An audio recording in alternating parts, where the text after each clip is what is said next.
Then there's California. That's the name of this podcast, featuring members of the California State Senate Democratic Caucus in conversation about legislative priorities, policy, and other related issues that make California exceptional. From the state capitol here in Sacramento, I'm Brian Green. February is Black History Month, a yearly opportunity to honor the too often neglected accomplishments of Black Americans in every area of endeavor throughout our history. In January, we observe a holiday to celebrate the birthday of Dr. Martin Luther King, Jr. If he had lived, Dr. King would have been 90 years old in 2019, and it really tugs at your heart to stop and reflect on how Dr. King would be reacting or dealing with the status of social justice, or social gospel as he called it, here in the 21st century.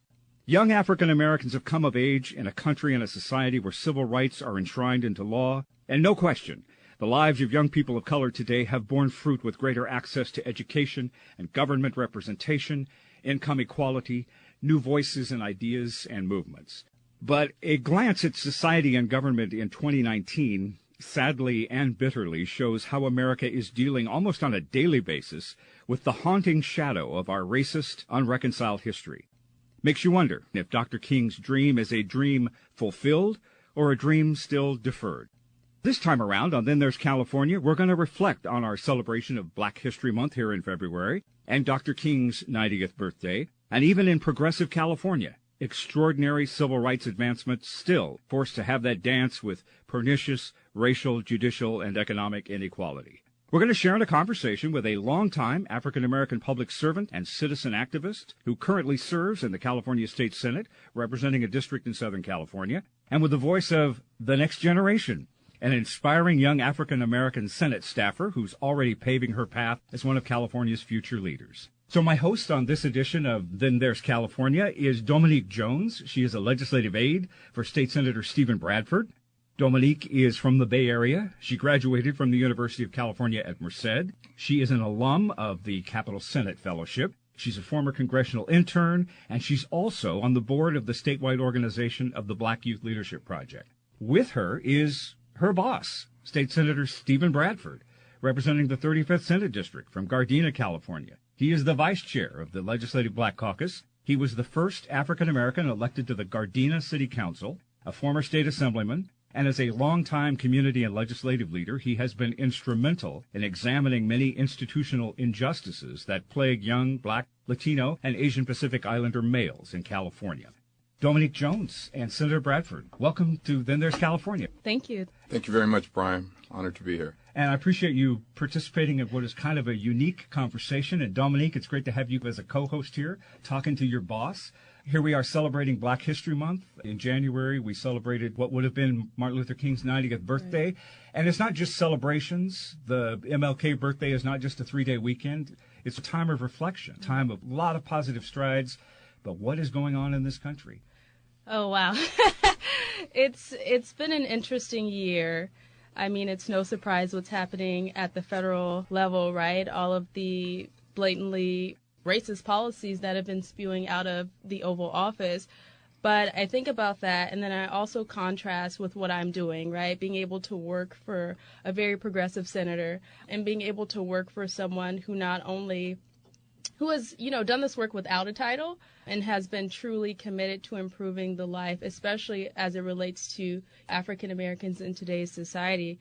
So, I mean, while we do have some unfortunate things happening at the federal level, I think I am still motivated and I'm still inspired by being able to work here and work for folks like Senator Bradford. Senator, what's your reflection on that? Well, I appreciate it, and let's be clear. I work for Dominique, and I work for most of all my staff. You are not the only senator who has told me that in the past. So I'm honored to be gainfully employed here. But as we look back on our nation's history, especially in celebrating Dr. King's life and legacy and celebrating Black History Month here in February, there's much that we can be excited about, could hold our heads up and be very proud of, but at the same time, it's much that we should be woefully ashamed of and disappointed in where we are as a nation and what are some of the challenges that we face today, many of which still exist that Dr. King was fighting for 51 years ago during his passing. The right for fair housing, quality health care, quality education, living in safe neighborhoods, fair policing in our neighborhoods. I mean, those issues were dealt with in the 60s, and we're still facing many of those challenges today. So I'm excited to be in a position where I can lend my voice and raise those issues, but hopefully just not talk about them, but have real substantive change as we move forward. Dominique, your boss, Senator Bradford, is right here with you, and I know you have some questions for him on this subject, so I'm going to step back and let you have a chat together. Well, thank you for the vote of confidence.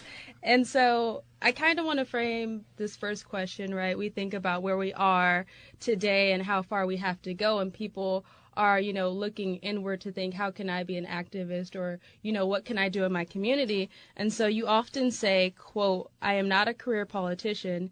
Instead, I'm a public servant and a citizen activist who happens to have served in local and state government on behalf of my local community. So I kind of wanted to see, how have your life experiences shaped your view of yourself as a citizen activist?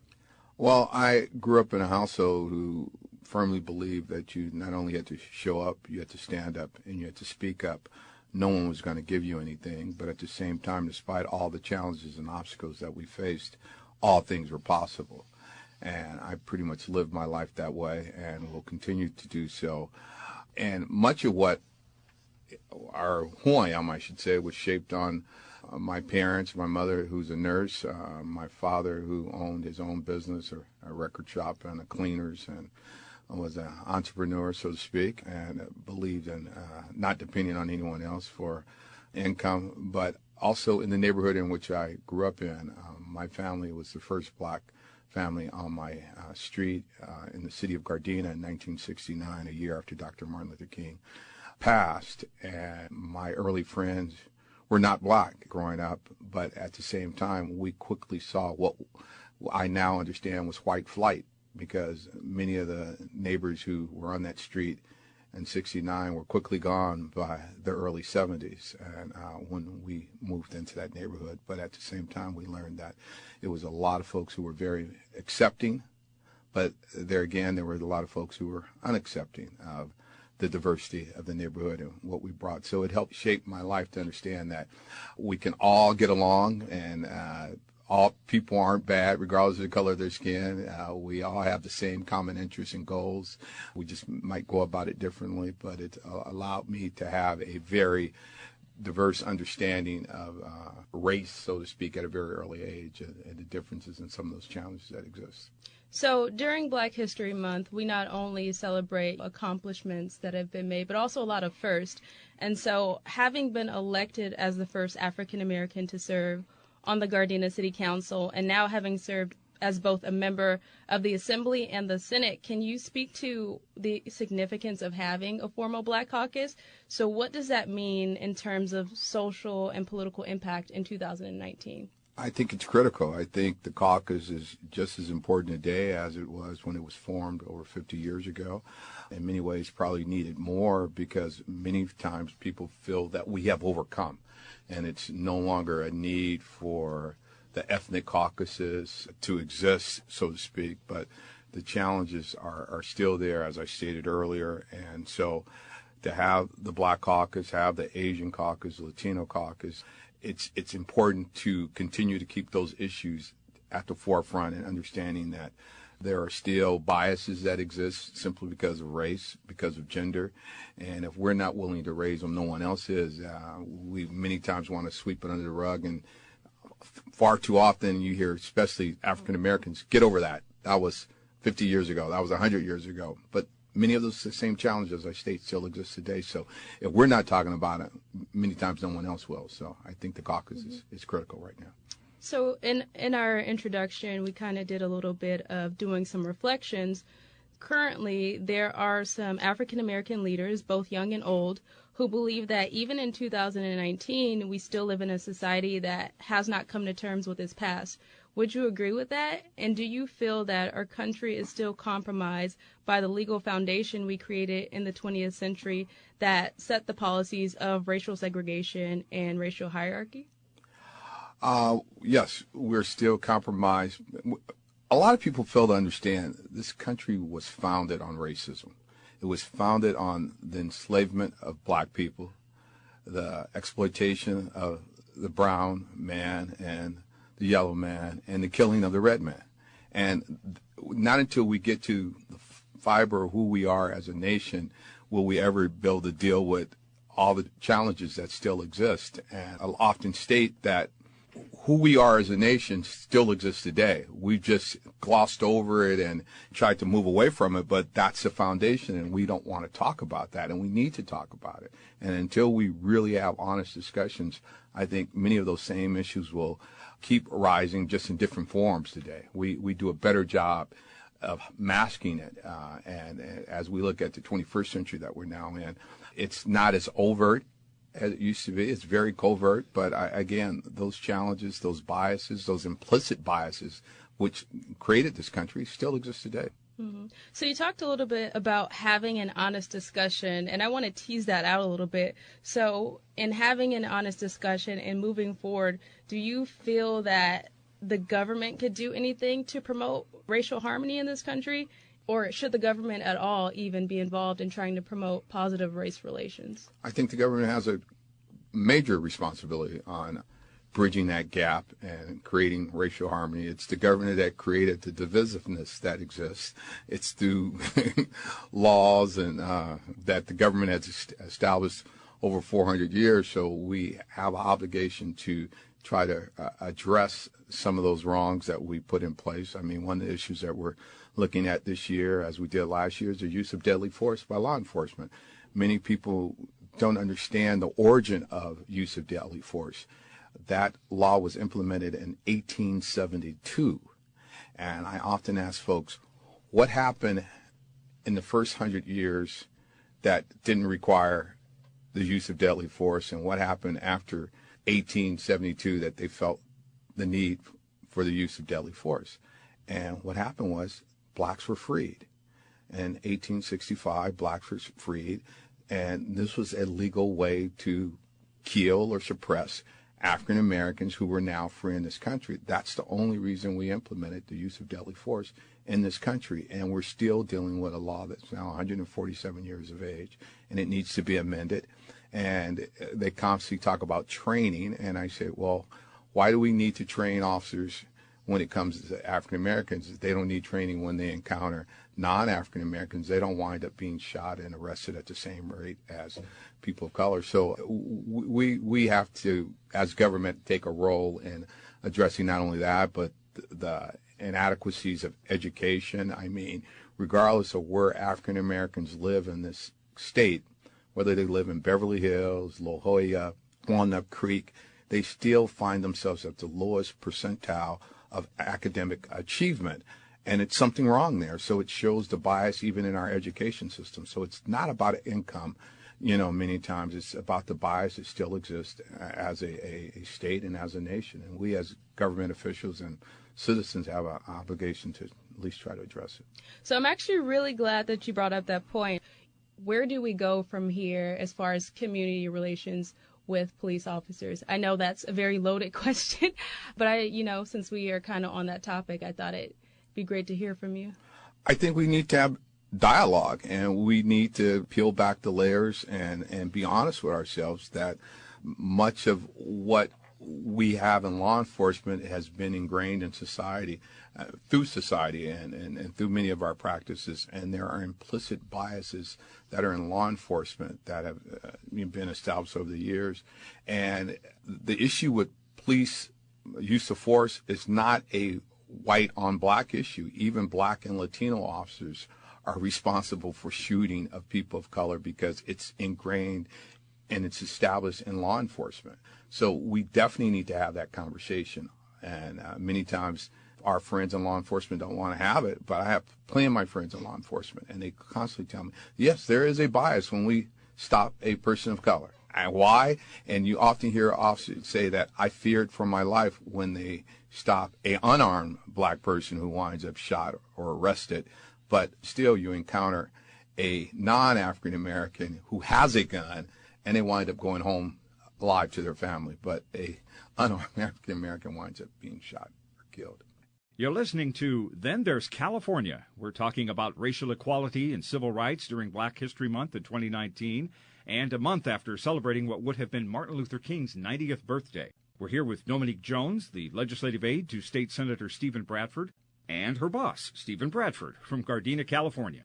And speaking as we are about issues of implicit bias and dealing with law enforcement in particular, I wanted to ask both of you about the talk.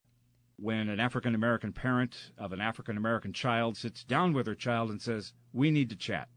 You're black, and the world is going to treat you differently, and people are going to judge you by your skin color, and you're going to have to work 10 times harder than others to prove yourself because you're black." And I don't think those of us who were not born and raised in communities or families of color fully understand the significance and impact of that conversation on a family. Did you get that talk, Dominique? Absolutely. It's a very unfortunate conversation to be had, and I don't think that any parent would want to have that conversation with their child. For example, I drive with my wallet on my passenger side seat. In the case that I do get pulled over, it won't be perceived as if I'm reaching for something and, my wallet is in plain sight. But even graduating school and coming into the workforce, I had this conversation again with my mom. Just because I look a certain way, people will have assumptions about who I am, what I'm like, and what my work product will be like. So I have to work twice as hard. If that means I have to get in at 7:30 to get extra work done or to make sure that my work product is polished and everyone else is in at 9, then that's the reality, and it's unfortunate, but that's the way I have to operate.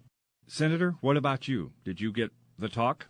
I definitely had that talk. It's a talk that pretty much every African-American male especially has had probably over the last 100 years in this country as it relates to going out in society and just dealing with not just law enforcement, but employment opportunities, educational challenges, you name it. And again, to grow up in Gardena like I did, where my family was one of the few African-Americans in the neighborhood, I saw early on the distinct difference between those talks and those attitudes towards law enforcement and African-American household versus a non-African-American or white household. And it's often said that blacks don't respect law enforcement, and I'd say that's the contrary. We have not only respect and revere for the law enforcement, but what blacks have that our counterparts don't. We fear law enforcement, and you grow up in a house where you fear law enforcement because you've heard nothing but horrible stories of what can happen. And when I was in the assembly, I was fortunate enough to chair the Select Committee on Boys and Men of Color. And I remember having a hearing on policing biases and some of those things. And I'll never forget, it's ingrained in my memory, and I tell this story often, of a police chief who was testifying that morning. And we asked him what has probably been one of his toughest challenges as a law enforcement officer. And he paused for a minute, and his eyes welled up with tears. And he dropped his head for a minute, and he raised his head, and he says, "Having to have a conversation with my 16-year-old son who had just got his driver's license about not if you get it stopped, when you get it stopped." This individual, I should say, was an African-American, and he was a police chief. And here his son had grown up in a household his entire life, law-abiding, but he still felt he needed to have that conversation. And he says, my white counterparts don't have to have this conversation with their kids. So that should be telling if nothing else is. So I would say there's almost this notion that once you achieve a certain level of income or once you achieve a certain level of status, that all those problems go away, when that's not necessarily true. And so there's a quote by Booker T. Washington that says, "Success is to be measured not so much by the position that one has reached in life as by the obstacles which were overcome while trying to succeed." So as someone who has served both at the local level and the state level and has done so much work trying to improve the conditions for African Americans in the state of California, do you feel like you've ever been the victim still of discrimination, even as having been an elected member? Not only of discrimination, but biases, implicit biases. I can tell a story here in this building about 5 years ago, and I'm in the assembly, and I get in the members' elevator, and I'm there by myself. And as the door is closing, a couple sticks their arm in the door, and it opens up, and they step into the elevator. And I said, "This is the members' elevator, but where are you going?" And they said, "Oh, we're kind of like just tourists. We want to look around." And I said, "Okay, come on in." And the door closes, and as if I'm not there, the wife turns to the husband and says, "Well, who do you think he is?" And the husband, without hesitation, "Oh, he's probably head of security." They could not fathom for 1 minute that, even though this is the members' elevator, that I could be a member. And so I proceeded to take them on a 20-minute tour of places that they couldn't go until I walked on the floor with Dotson Wilson.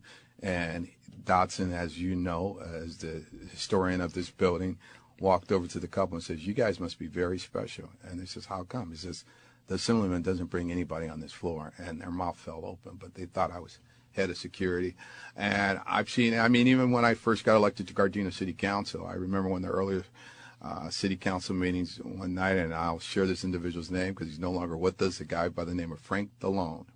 And he came before the rostrum for oral communications, and he clearly said, "This is the darkest day in Gardena's history with the election of Steve Bradford." And, my God. And I said, "Well, it might not be the darkest day, but I'm clearly the darkest person that ever sat on this council." So, I always had some comebacks for stuff like that. But you see it all the time. I tell folks, as I was explaining, I still see it when I get in an elevator, still in this building, and women clutch their purse, or I'm in a hotel or somewhere, and they move over to the side. So, I mean, those biases are still there. Straight prejudice, being denied. I know I was denied a few jobs because of my race. And I remember my first job out of college, I was a marketing rep for IBM.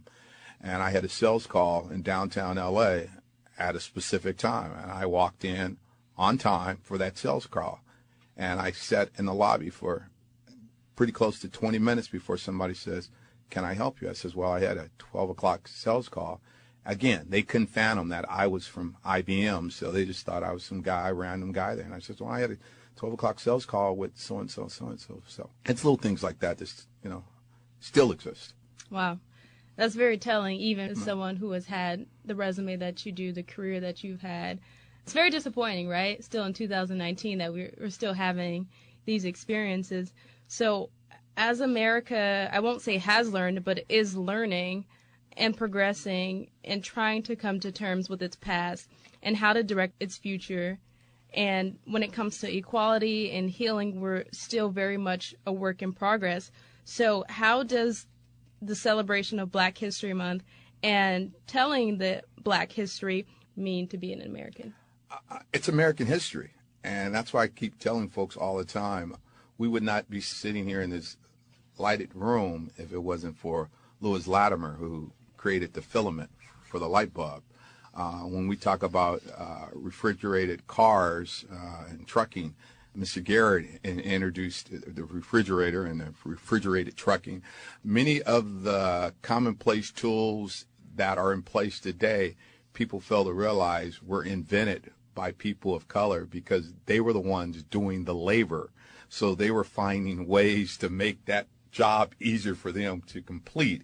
So it wasn't the slave master out there picking cotton. So when you came up with the cotton gin, it was the African American who really came up with the technique to how you process cotton better than the plantation owner.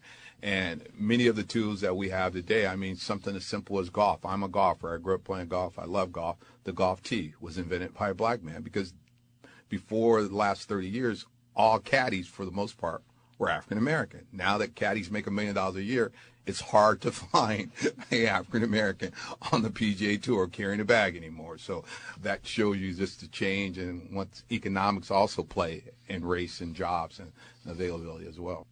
Let's talk about Martin Luther King. Mm-hmm. You talked about living in Gardena around the time of his assassination. I know you were a young boy, but did you ever see him in person at all? No, I didn't, but I was able to visit. I've met Miss Coretta Scott King. I met Martin III. I met Bernice.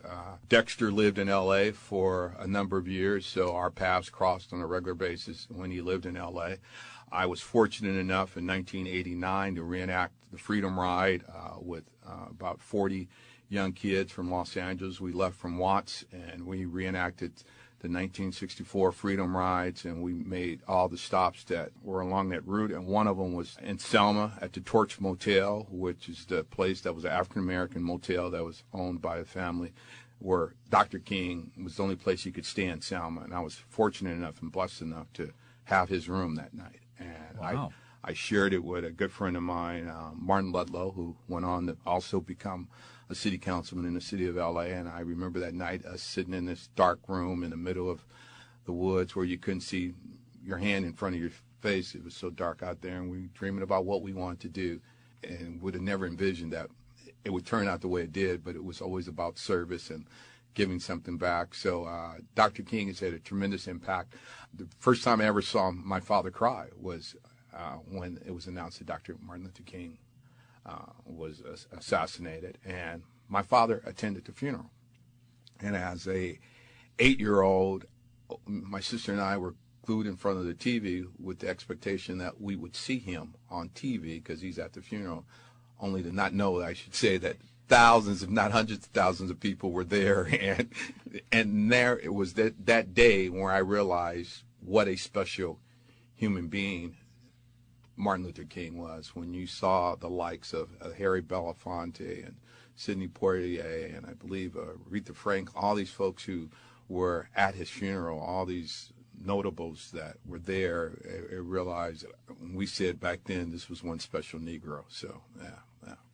Around the latter couple of years of his life, before he was assassinated in 1968, his practice of nonviolence was coming under attack, figuratively and literally, from what were described as black militants, H. Rap Brown, Stokely Carmichael, even Malcolm X, who came and said this approach of nonviolence is not working. And he had to somehow convince those militants that his nonviolent movement, especially towards ending poverty, was not meek and passive, but in its own way was a civil militancy. And you mentioned Harry Belafonte and some of the others, and they even had attacked him. So really not only at the end of his life, but in those later years of his ministry and his work, he was feeling a lot of pressure.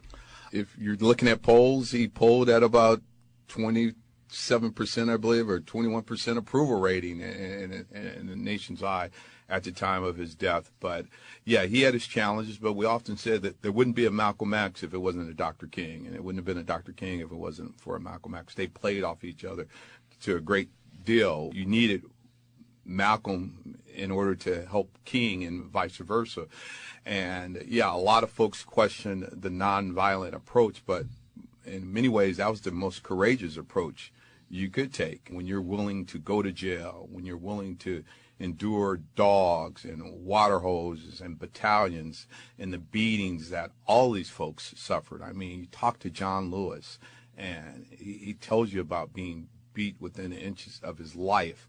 That's courage. It took a special human being, and I don't know too many people today that would be able to endure and withstand and take the punishment and just ridicule that Dr. King took to advance the causes for, again, not only just African Americans, but for all people. I mean, when you talk about the totality of his life. Dominique, as a young American growing up 50 years hence, different generation, you've learned about Martin Luther King all your life. Give me some of your reflections on who you believe he was as a man, as a minister, as a leader, and his impact on your life.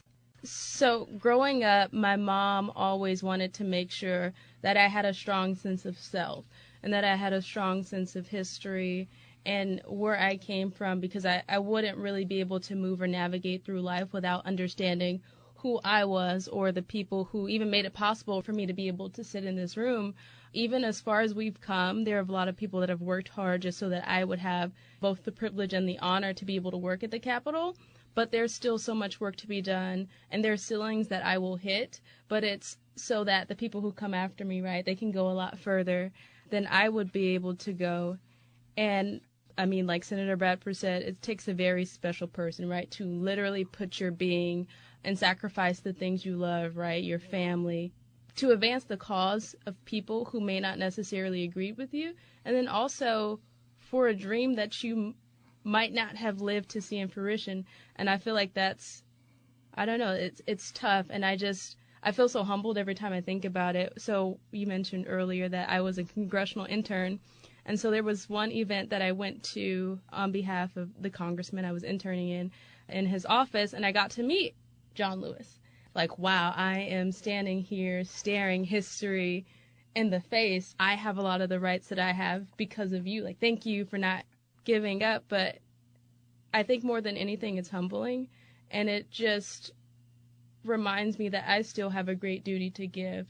Even though we've come so far, we still have so far to go.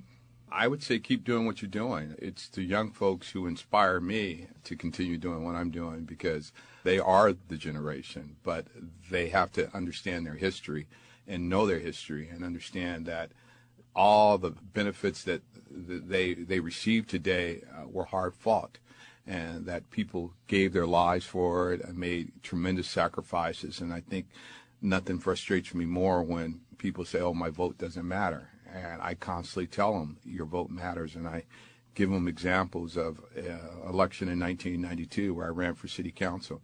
I lost by 32 votes. It was more people that lived on my block that, didn't vote that would have made the difference. Or in 2006, when I ran for the state legislature for the first time, and I lost that election by 112 votes. Again, more people than that live on a block that possibly didn't vote. So I tell folks, look at me. Every vote does count, but at the same time, look at a guy who grew up in a neighborhood who faced discrimination and prejudice, but I rose above it. And as my parents would always tell you, you can be anything you want in this country. And I think I'm a testament for it to be sitting here today as a state senator. So opportunities are limitless if you continue to keep working. Does that resonate, Dominique? It does, right? And like I said, balancing what's happening at the federal level, but to be able to work for someone like Senator Bradford, that's the motivating part. You just keep going, and you're given opportunities. So I was given an opportunity when I started here as a fellow. I was given an opportunity to work for Senator Bradford. And so now it's my duty, having been given this opportunity, to take it, make it 10 times better, and then give it to someone else. I can't think of a better way to wrap this up. Senator Bradford, thank you so much for sharing the stories and the reflection and the openness of this conversation. And Dominique, thank you for being a co-host. I think she has a future. I believe she does. No, seriously, thank you for the conversation, and you two make a great team here, and I wish you good luck with the work that you're doing. Thank you. State Senator Stephen Bradford from Southern California, and Dominique Jones, who is a staffer with Senator Bradford. Then There's California is a production of the California State Senate Democratic Caucus, with technical and production assistance from Martin Ashley, Brian Shadden, Rainier Sabiniano, George Soares, McLeana Woods, Ariana Medell, Aaron Kasheshian, and the graphic design talents of Tim Davis. It's not a solo project here. From the state capitol in Sacramento, I'm Brian Green. Thanks for listening to Then There's California.